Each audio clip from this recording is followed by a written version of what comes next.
Hello, friends and family of Center Church in Meriden. My name's Connor Filkins. I'm the pastor here, and I'm so excited to be talking to you today about our discernment process.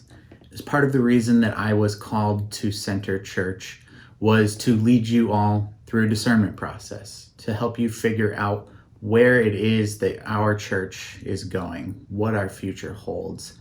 And that process will begin this fall.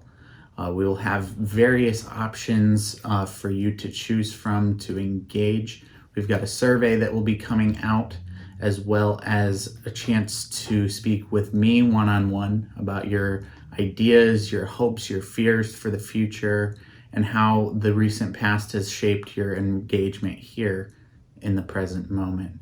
We've also got various presentations that will start in September and run through October that will kind of root us in the reality of what is happening in the world and how it is affecting local churches. So that is kind of what this fall will look like. It's a chance to discern our own voice as a congregation through surveys, through voicing your opinions to me as well. And all of that data and all of those responses will be included in a report that I will give in January to kind of help us see what it is the Spirit is saying through each and every one of us. And the presentations will also offer us a chance to root ourselves in the realities of local church life and what that will mean for us going forward as well.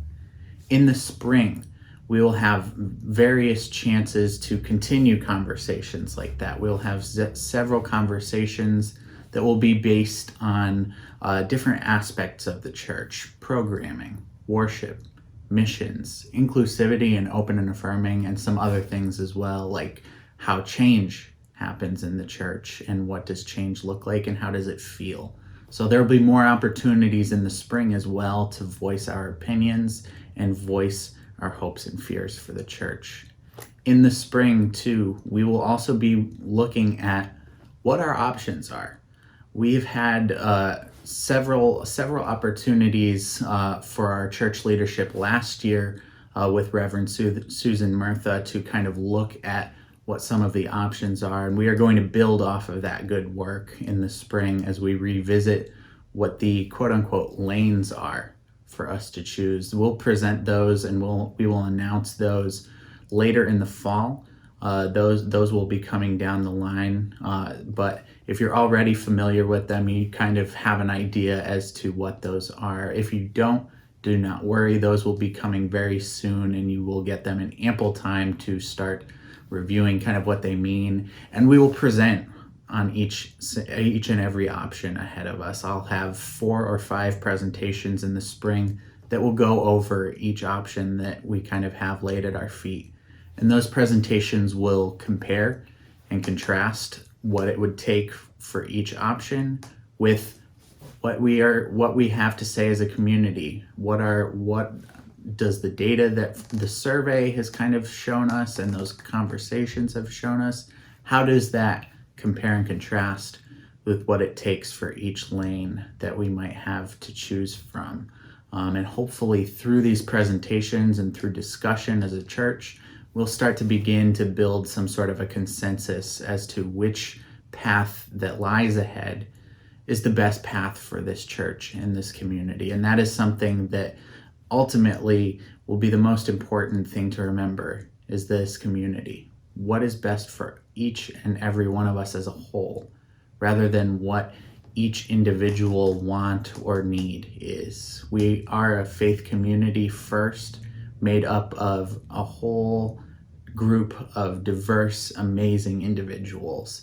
And that above all is one thing that I want to keep in mind as we go through this entire process, that we are all made up of a group of devoted, loving servants of Christ who want the best for this church and really have a heart for this community. So as we go through this fall and this spring, that is something that I want to keep in mind, is that we love each other first, the people who make up the body of Christ. And ultimately, this whole process will culminate in May and June when we have final discussions after having seen the lanes, after having discussed them, after having compared and contrasted them with what our survey data has said and what our congregation has said, and seeing how we might best approach the future. Those conversations will happen in May. There will be several general discussions, a vote to kind of narrow down the options to maybe 2 or 3, and then a final vote in June on which option this congregation wants to take. So I'm so looking forward to this process going forward. This is going to be a really exciting opportunity for us to kind of explore some new things and explore ourselves. That is some tough work. It will be difficult too. There's no lying. I'm not going to sugarcoat it. Some of the things that we will discuss will be deeply emotional and will be deeply difficult for us to kind of face and challenge ourselves with. But together, we will be able to get through it. Together, we will arrive on the other side just as strong, just as ready to take on whatever future that this congregation has in store for it, whatever future that God has planned for us. So friends, thank you so much for listening and taking the time today. I look forward to seeing you at our first presentation on September 16th on Zoom. There will be a link that gets emailed out to go view that. And if you do miss it, it will be recorded, so we will send the recording out as well to those of us who may not have gotten the opportunity to see it.